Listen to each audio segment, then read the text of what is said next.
So I'm Sally Kemkers, a partner at Untapped Innovation, and I'm delighted to be joined by David Panos today.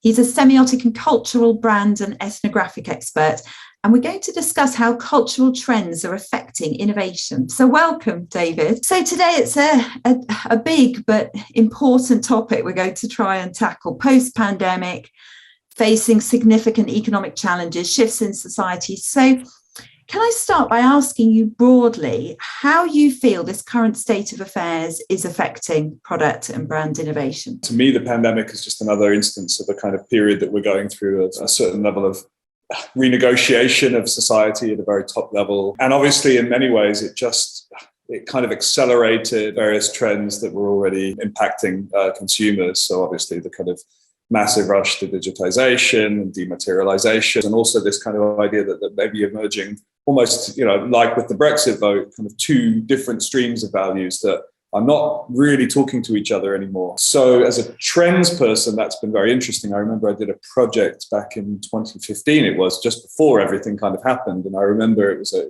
project for a big media organization. And I remember at that point, I had to come back and say, for every trend, there was an equal and opposite trend. For example, young people, incredibly accomplished, incredibly entrepreneurial, almost kind of superhuman. And you get kind of front pages of 16-year-olds starting their own companies, et cetera, et cetera. But at the same time, a generation never more kind of anguished with kind of mental health problems and insecurity and all of these kind of things. So the entire project was structured as for every one trend, there was its opposite. So we are entering this time when it's very hard to kind of talk universally about a population, about kind of market, if you like. I think from a point of view of trying to look at cultural trends and consumer insight and those kind of things, it's trying to kind of get ourselves into a position where we can understand that there are sometimes two sides to these kind of arguments. And that's not to say that one's personal values might not land on one side or the other, but to be a little bit more accommodating, because I think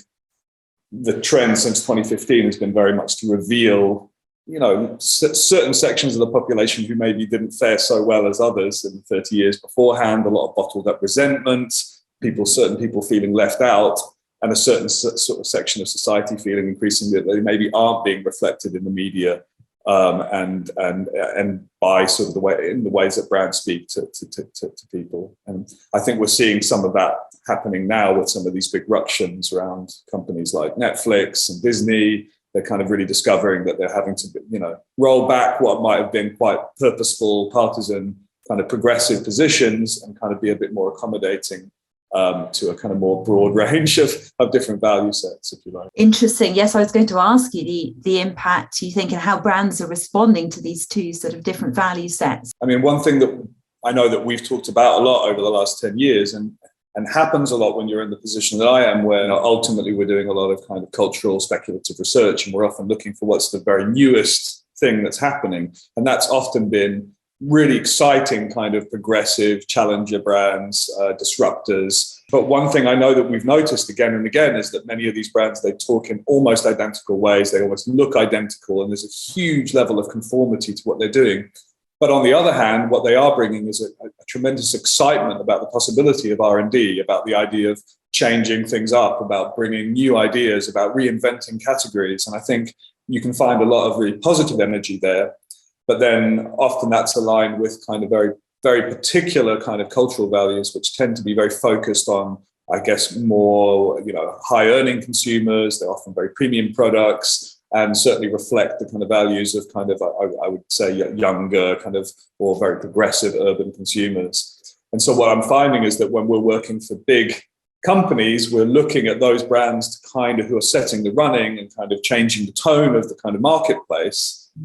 And sort of chasing after those kind of trends often, which would seem the logical thing to do. But I'm always very careful, I think, increasingly to say, well, this is speaking to one set of the market. And we actually have to say there's other ways of speaking. And that kind of progressive R&D driven position in a time when people are feeling insecure, they may be retrenching back to kind of older, more kind of reassuring things. That kind of sense of relentless change, relentless kind of disruption might not always be the thing that people are going for. Yes, and that, as you say, it just doesn't feel aligned to sort of the economic hardships that people increasingly If we think about some of the projects we've worked on, often an R&D business objective that is brought to Untapped is thinking about how you can cost save products, because that's becoming increasingly important, and we can work with target users to identify what the most critical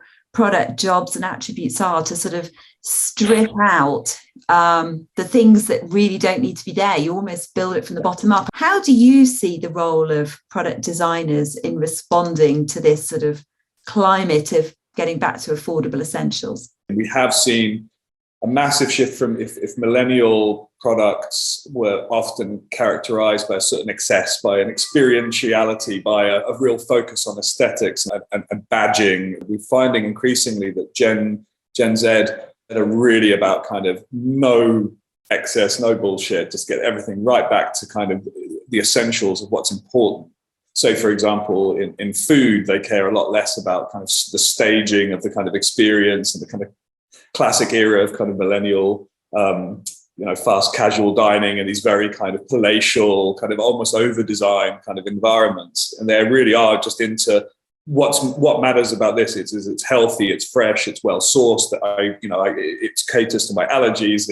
I know where the food comes from and what its nutritional value is. And so they're really kind of concerned with these kind of core functional attributes. So in a way, it's kind of, as we might enter a period where a greater sense of functionality might be, an imperative put upon people by the kind of economic realities, we're actually seeing that converges with kind of a long-term and gathering trend towards getting things back to their kind of essentials, and people being cynical of kind of marketing, cynical of the kind of slightly bells and whistles approach to some of the old school kind of corporate kind of design that we see. Say, for example, I can think of many categories where the corporate approach is, to add almost these kind of go faster stripes onto products and these kind of claims and, pile claims on. And actually they're often up against competitors which have stripped out everything down to something that feels much more integral and has a much more kind of core believability.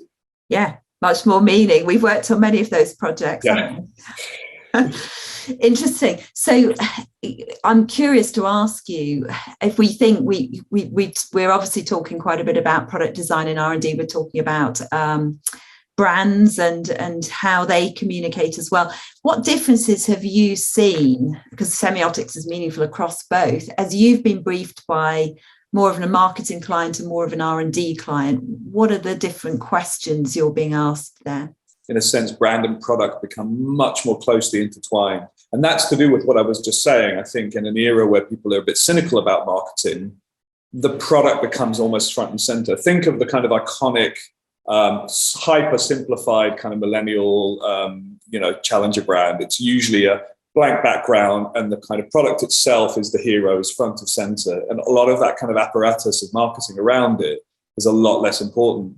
So in a way, there is this kind of sense that, again, as we've just been saying about getting back to basics, that the distinction, I think, between brand and product design is increasingly less, and that the material kind of quality of the product almost is the marketing, and that kind of convergence, I think, has been quite important. Interesting. All the more important. Start with the brand, understand the user, but then use those future trends and cues to embed it, as you say, in the design features.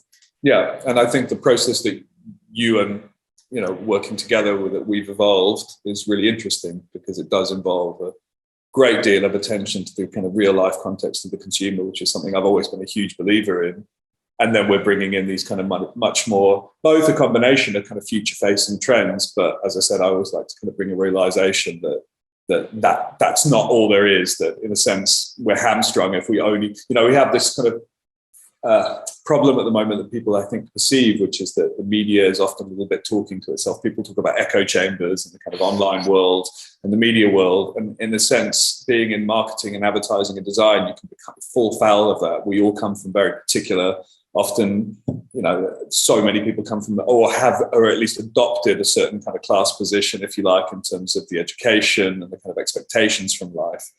And I think as we spoke earlier about this kind of social polarization, we can come further and further detached from the kind of from other ways of approaching things, which often have very material roots. If you're someone who's left your hometown, gone to university, and see yourself almost in a very international way, you have a very different set of needs and values than somebody who may have never left their home village even, and has a kind of a friendship group and a kind of community which they really cherish and see things in a much more kind of local, kind of rooted way. And I think that these very real material experiences of different consumers shape these vastly different outlooks. That all makes a lot of sense.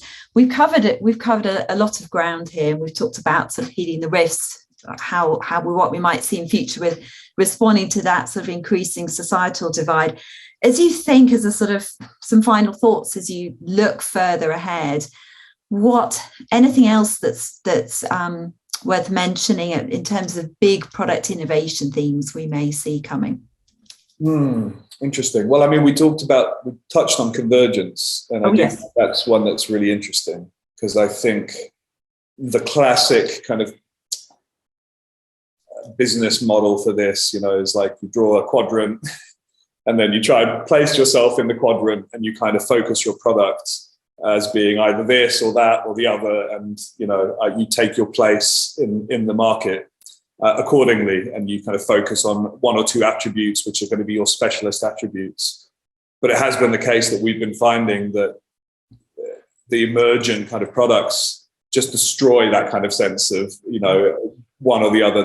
There's this kind of principle of having it all that I think has come to dominate, so that aesthetics, functionality, something that is both healthy but also indulgent, right. Something that is affordable but also has a kind of consideration and a premium feel. Like basically there's this kind of sense that some of these kind of old sort of niche positions in the marketplace are all just kind of coming together. Again, this is where I think taking a kind of more almost brand style approach into the product designing is really key. And almost this might change in the future how R&D departments are thought of. Like R&D departments tend to be a sort of a little bit, siloed away from the kind of brand. And I think that a greater degree of integration and communication between those kind of spheres, it might be a positive development in terms of catering to this kind of slightly changed kind of market context.